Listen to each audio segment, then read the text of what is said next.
Ahora nuestra agenda por lo social será presentada por la representante Olga Lucía Velázquez y los representantes a la Cámara Daniel Carvalho, Juan Diego Muñoz y Juan Sebastián Gómez. Y Juan Camilo Londoño.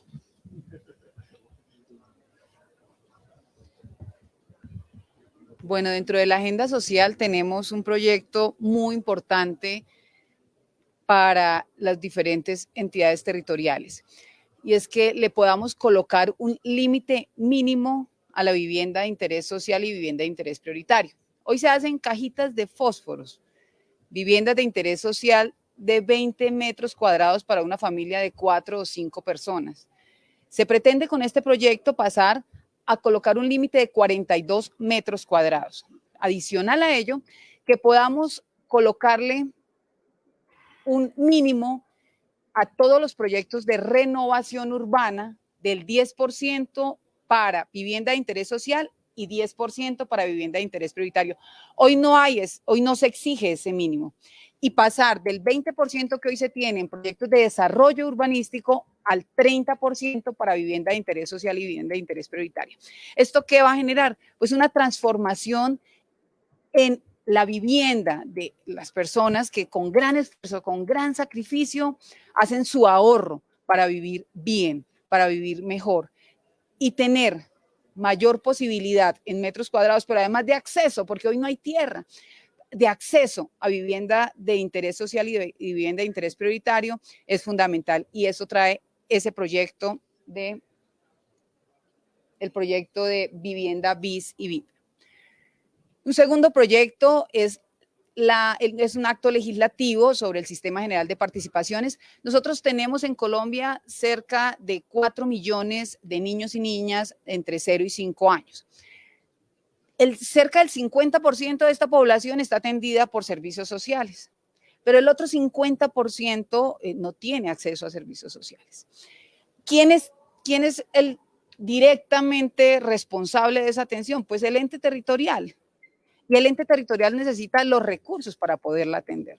Por tanto, en esta modificación tiene dos elementos. Uno, incluir la primera infancia como población prioritaria de interés especial, como lo dice la Constitución, para atenderla a través de las entidades territoriales con recursos del Sistema General de Participaciones. Y dos, que esas transferencias que se hacen del Sistema General de Participaciones tengan dos variables. Una, la tasa de inflación, y dos, el incremento poblacional.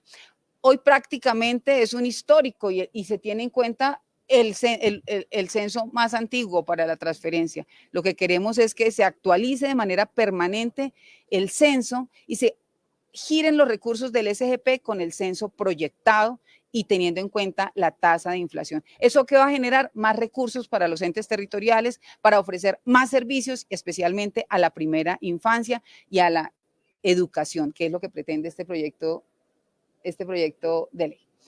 El otro proyecto de ley de vejez.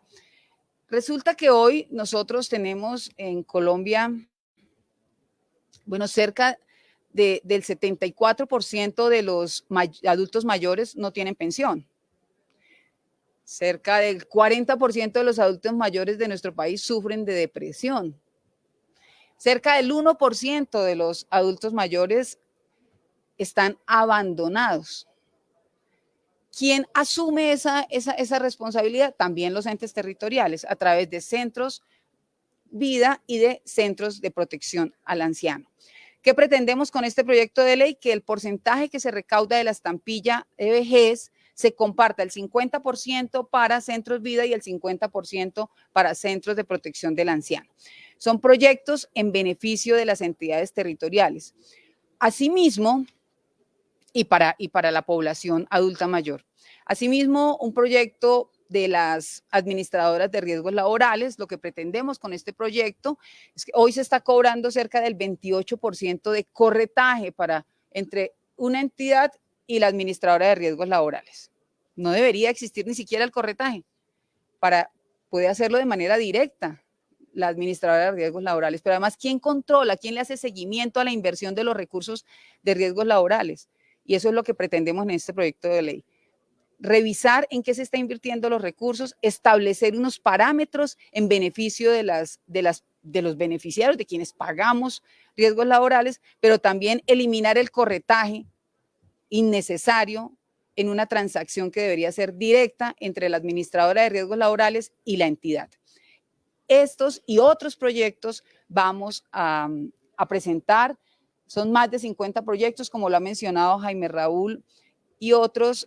Llevamos más de 3 meses trabajando en equipo y eso quiero resaltarlo. Es decir, no es normal que en el Congreso haya una bancada de Senado y Cámara trabajando en equipo, articulada, varios partidos, grupos significativos que nos hemos organizado y que estamos siendo coherentes con lo que decidimos hacer, y es hacer política para servirle a la población colombiana. De modo que esa es la razón de proyectos de ley o de acto legislativo que tienen necesariamente un tránsito de más de un año. Algunos son de un año, como las reformas constitucionales. Otros necesariamente tomarán 2. Y aquí hay muchos proyectos que hemos presentado en el pasado y que no ha habido voluntad política del Ejecutivo ni en el Legislativo. Por eso están aquí nuevamente. Aquí no son todos los proyectos, seguirán. Hay otros en proceso de elaboración. Por ejemplo, la reforma a las CAR es de nuestro alma. Lo estamos trabajando hace muchos meses, pero hará parte de la reforma del Sistema Nacional Ambiental que presentará el Ejecutivo. Entonces, esos, por ejemplo, están en preparación. Bancada joven y diversa para trabajar. Muchas gracias.